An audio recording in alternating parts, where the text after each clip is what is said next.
Okay, so this is the trailer analysis of Annabelle Creation. Um, a bit of backstory: it is a prequel of a prequel, basically. Um, the first film was The Conjuring by James Wan, um, which was followed by The Conjuring 2, but had nothing to do with this actual story.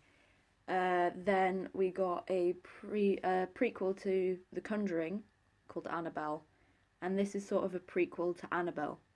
So this is the prequel of the prequel. Okay, so it's a horror genre, and I'm sure we will be able to do that in the trailer. I'm going to be analysing it for media language, audience, representation, narrative, genre, structure, and horror conventions. So, we're going to start off with the audience. Thinking about the sort of age, gender, lifestyle, interests, and the psychographics of the individuals. Psychographics basically meaning sort of their jobs and the religions and things like that. So we come in with a fade from So black. this is our new orphanage. A lot of trailers have. It's as big as a castle. We can't really hear the sound. I'll just turn that up a little bit. Feel free to use the house as you see fit. Mrs. Mullins and I stay down here. Your rooms are upstairs. So the age group at the minute, you see, I know that this is rated a 15 certificate, but I think that is the age group that they're aiming for, really, the sort of mid to late teens, sort of into that stuff. I think that's their primary audience because all of the main characters are sort of 13, 14, maybe a little bit older, and it's more likely for someone of that vague age group to relate to these people. So if you're sort of 15, you could probably relate to the little girl there, even though she's not paralyzed. She has something wrong with her leg, which means she's more vulnerable than everyone else. But still, they could relate to the character with the fact that she is their sort of age and maybe into their sort of interests, that sort of thing. Even though it's set quite a long time ago, they can still bring that character to nowadays and relate to her. So that'll make the film feel more realistic and more targeted towards them, more personalized to what they're afraid of. And yeah, basically just that. The gender, I think that it's females. I don't really know why. Males do tend to like horror more, especially in the past sort of few years, but it is actually changing to more females watching horror films at the cinema, through a few surveys that I've looked at. But yeah, honestly, I think it's females that it's targeted towards. I mean, the protagonist is a female, which I suppose could be seen as a vulnerability, especially in sort of older people's sort of ideology. But again, I just think it's something that you can relate to while you're sat there in the cinema screaming your head off, whatever. Their lifestyle, now that's a tricky one because I don't think in most sort of films, I don't think that lifestyle and psychographics really matter that much. But hey, that's just me. So we'll try and find something for Hello? the lifestyle. Now, I think that they will like horror movies. That's the first thing. This sort of branches into interests as well. They like horror movies. They like to be scared. They like these creepy little dolls. Maybe they liked The Conjuring. Maybe they liked Annabelle. Or maybe they didn't like them and they wanted to see whether this one was better since it's a different director, David Sandberg. They could have liked Lights Out, which came out last year, I think, by the same director, by David F. Sandberg. And they may have thought, oh, I like that. I didn't really like the rest of the Annabelles, but yeah, you know what? Let's give it a go. You see, for me, personally, Lights Out wasn't very good. It was much, much, much, much, much better as a short film. which was about 2 or 3 minutes long, I think. It wasn't long at all. But the whole idea was captured in that bit, and they just blew it out of proportion and made it. They just shoved things in there to make it longer. They made it into a feature just for the fact of making it into one, which wasn't a good idea. I thought it was pretty awful, not going to lie. But, you see, that isn't what made me want to see this film. For me personally, it was the link to James Wan's The Conjuring, because I am a huge fan of James Wan. That rhymed. And yeah, I think that my lifestyle of liking horror movies, liking James Wan, liking Saw, liking Insidious, liking Dead Silence, I think all of that came into this. And that's why I went to go and see it personally, because am, I suppose, at the age that this is targeted to. So I am a case study for this. Lifestyle, I think they'd be in school, in college, have quite a few friends, maybe not particularly loners as it were. It used to be that loners, goths, people who are outcasted in society tended to like horror films. However, I think in the past sort of 15 years sort of thing, 10, 15 years, it's become a lot more mainstream to like horror films, and horror films have become much more popular. So I think that if they would have a few friends, maybe, not be a loner, maybe be an extrovert, have a little friend group that they would want to go and see it with. As for psychographics, I don't think they'd have a job, really. I mean, they might have like a little part-time job, but I think they'd mainly be going to school or college, and they'd maybe be not Christians, perhaps. I think it could have been seen as possibly a little bit, what's the word? It could have been a bit anti-Christianism-y. I don't know whether that's a word. Probably isn't, but you get my idea. It wasn't good for Christians, I don't think, because we had the whole thing of the cross not being powerful enough to stop Annabelle, as you can see at the end of the trailer. So I'll just keep playing it for a minute while I'm talking. This whole thing, this scary... Oh, this scene is brilliant. I love it. Yes, that is spot on. Sorry, I get very happy about it. You see, there's the James Wan thing.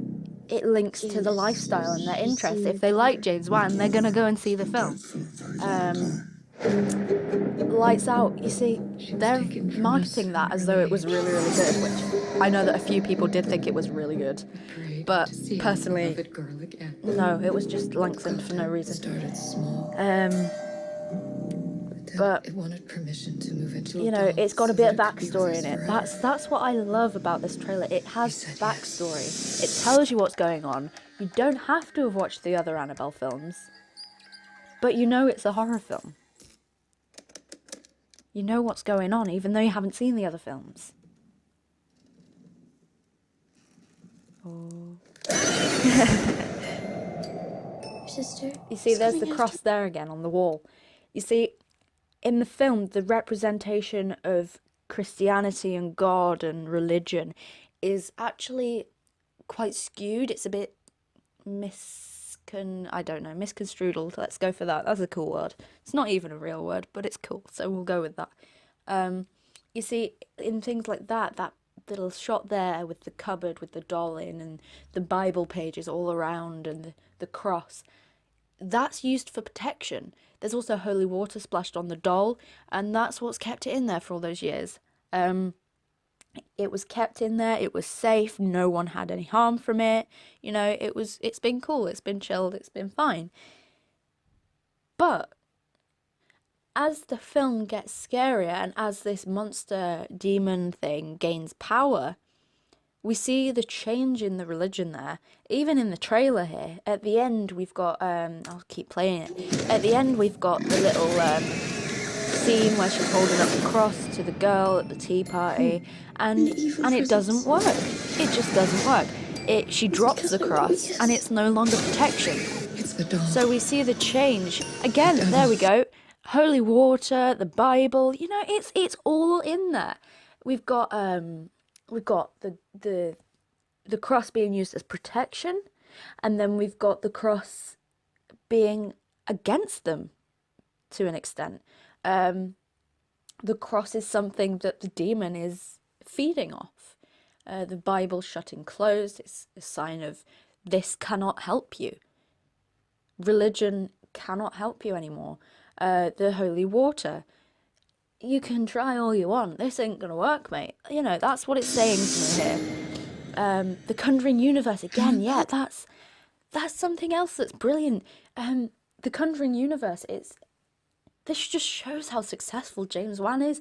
You know, it's gone from just a little film in Australia where he made Saw, and then he just took off, and it started off with we've got Insidious. I do believe Insidious is in the Conjuring universe. No, I don't think it is. Never mind. But he made The Conjuring, and I think it was 2010, 2012. I don't know. I'll have to check that. But yeah, he made this film, and it just went viral. It kicked off, and it was a success. It was brilliant. And then there was no talk of a second one. Everyone was a bit like, oh, we want a second Conjuring. Oh, it's cool. And then he started getting other producers, other directors, looking at his ideas and thinking, wow, this guy's got it. This guy knows how to make a horror film. And then they would draw off of his ideas, extra little things within the same world that they could make films about. It's like the Marvel universe, the DC universe. They're all coming together now, and there's a massive surge in these shared universes. But the Conjuring universe is something that, you know, especially like 20, 30 years ago, you would never think there would be a whole universe dedicated to horror films, because they just weren't that popular. They weren't that mainstream. But now they are, and that has really changed throughout these years, because now we have this whole universe dedicated to horror films and dedicated to especially James Wan's The Conjuring, because this is Annabelle. This is about the doll. We've got Annabelle, which is about the doll in another person's home. We've got what else have we got? We've got The Nun, which is coming out next year, which is about the nun from The Conjuring 2. We've got The Crooked Man, which is about the crooked man in The Conjuring 2. We've got all sorts. It's just brilliant, and they're all feeding off of this one idea of The Conjuring and making it into this universe. So again, this is the interest of the people that they're targeting. With me, I love the Conjuring universe. You know, I cannot wait for The Nun. I cannot wait for The Crooked Man, because even though they're all different directors, they have a loving of The Conjuring. They want to make these films as good as they possibly can so that they can keep this thing alive. You know, it's just brilliant. I love it. Yeah. So if you're interested in the Conjuring universe, you're going to want to see this, because it's just another part of that series. It's another part of the jigsaw. But yeah, as I was saying, here we go. This is the scene. You've got the cross there. She's holding it. She's got the Bible in her arm. This is protection from this demon. She's protecting herself from what's going to happen, protecting herself from what this is. But as you can see, that protection doesn't work anymore. It's on the floor. It doesn't work anymore. That is the representation of religion in this film. So I'm going a bit into representation here, but the Christianity aspect, it just doesn't work anymore. It's gone from being protection, it's cool, it's sorted this thing out. This demon's like, it's done, it's good, it's fine. And then it gains power. It gains power, and it's no longer any use. No use at all. You see, now I feel like I'm bambling here a bit, which I probably am, because that's what I tend to do when I'm excited about something. And for me personally, this was a brilliant film. Okay, so next we've got representation. I've already covered a little bit of that, just a tad. But let's move on to well, we've done the target audience. What about gender? Gender. All right, so let's start back from the start again. Go from gender. That's not quite the start. There we go, there's the start. Okay, so gender. Right. So we come in, This is our new orphanage. It's as and big if you as a notice, castle. it's a group of women. Feel free to. It's a group of women. These women and these children who traditionally are weaker than the men are coming to this house that's going to drain their power from them. So if you're in a sort of old-fashioned mindset, as they would have been at this time when the film is set, you'll think that they are vulnerable. And the nuns as well. The nuns are vulnerable. The sisters are vulnerable. The children are vulnerable. They're all women and children. And then you've Use got the this house as you man. see This fit. man is sort of the man of the house, Mrs. very Mullins and I typical, stay down here. man of the Your house, man of the manor. And he sort of has control over the situation. He has control over the girls, control over what's going on, until he doesn't. He doesn't have control anymore when Annabelle gains power. And again, I suppose this is debatable, but Annabelle is a female. Annabelle is a woman. Well, a girl. You know, girls don't have that much power. I mean, in today's society, perhaps they do.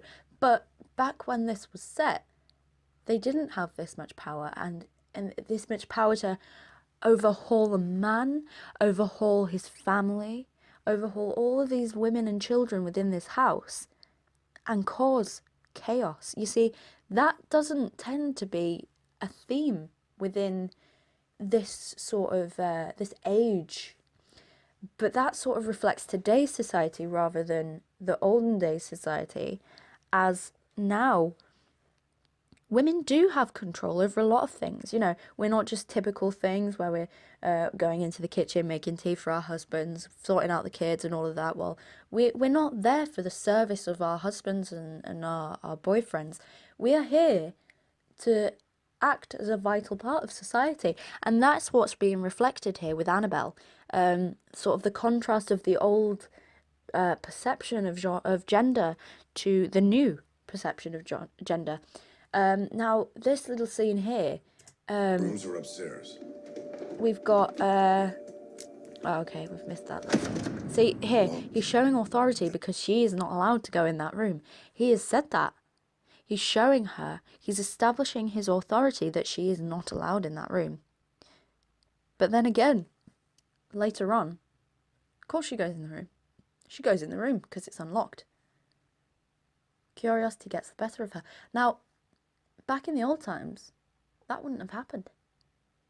That girl wouldn't have gone in that room if the man told her not to, but she did. And again, that reflects today's society. Also reflects the curiosity of a child, but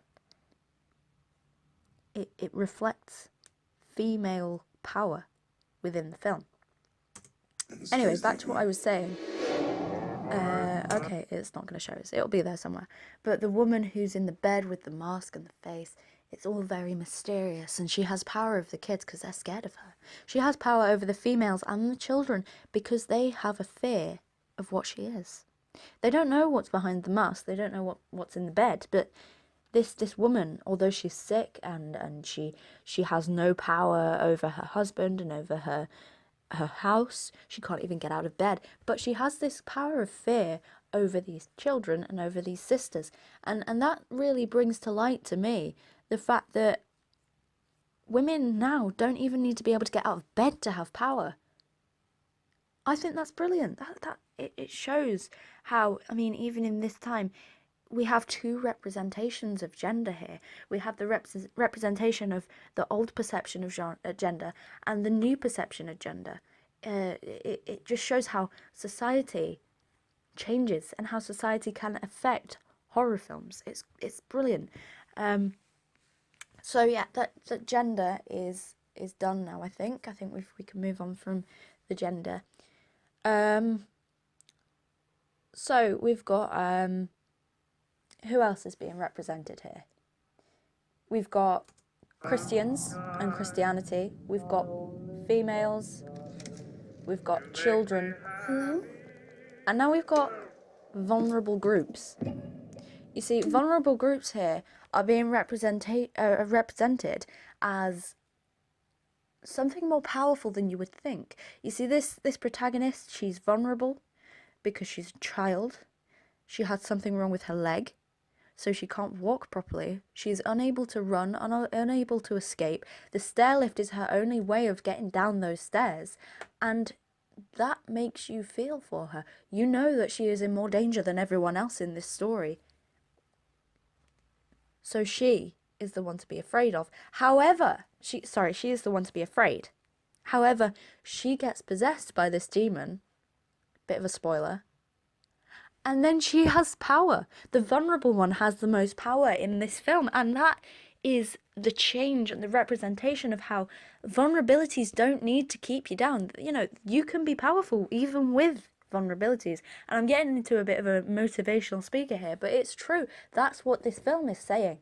Again, with Annabelle here, she's depicted as a child, even though there's a demon inside of her, which is probably more of an adult. But the whole representation, she is a child. She shouldn't have power, but she does. She has power over the family, she has power over the children, she has power over the religious sisters, power over the man. She has power over everyone because she's a demon. It's brilliant. You know, she's vulnerable because she's a child, and that's the sort of purity that we see. That's what we tend to get in horror films, a vulnerable child who pure and innocence, you know. But then, no, they're not pure, they're not innocent, they're not vulnerable, they're evil. Which is great. I love the idea of an evil child. It's been thought about since, I don't know, I'd say the 80s. We've got Chucky and Poltergeist and all of those things. That was 70s actually, I think. But you know, it's been explored, and a lot of people can say it's been done, but it hasn't. This has not been done because it's the change in society. The idea's been done, but the representations that it needs to get across haven't been done because society has changed since it was last done. You know, it's brilliant. So that's representation. Next we've got genre. Now this is going to be hopefully a bit of a short one. I'm sorry that I'm keeping you so long, honestly. Oh geez, this is 22 minutes long. Okay, well, you're going to have to listen through it, sorry. Whoops. So genre. It's obviously a horror film. I mean, come on, how could it possibly not be a horror film? We've got the creepy music, we've got the mise en scène, we've got the lighting, we've got the creepy old house, we've got everything that is an element of the horror genre. We've got a creepy old creaky bus, we've got a vulnerable protagonist, we've got, you know, cracks and stuff, we've got big house, we've got a creepy person with a mask behind a bed who's sort of concealed and hidden, you know, stuff. Oh, Locked. and then we've got a door that we're not allowed to go into. It's horror. It's screaming at us that this is a horror film. You know, you can't get much further away from like a happy dappy romance film. This is a horror film. Now the sound tells you from the creepy piano, the jump scares type of music with the bit where he's putting his hand on the doorknob. We've got our atmospheric. Mrs. Mullins and I stay down here. We've got piano music. Your rooms are We've got upstairs. douche. We've got, you know, there. Locked. It makes you jump, even though it's just a sound effect. It's a sound effect of what would be heard, diegetically by the character, but it's louder and it's distorted, so it makes it gives you that non-diegetic sound of the fear. Then we've got the contrapuntal music here. I love it. You see, this is a happy song, but because it's slowed down and distorted, it makes it scary.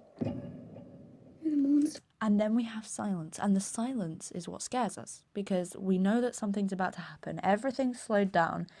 There's a creepy girl looking out the window. We know there's a jump scare happening, but we're still going to jump We know it's coming, but we're still going to be scared. The tension's rising. You know, something's going to happen. The tapping on the window makes us scared. Can you help me? The kid talking. And then, boom, there it is. We get the unholy screech. You know, that face, it's horror. That hand, it's horror. We've got the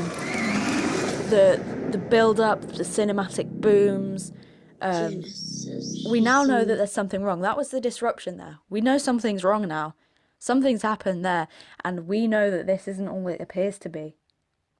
You know, we had the equilibrium where they were arriving to this new orphanage. It was all nice and happy. We've got people, a bit of a weirdo in the bed, but it's all fine, you know, nothing deadly.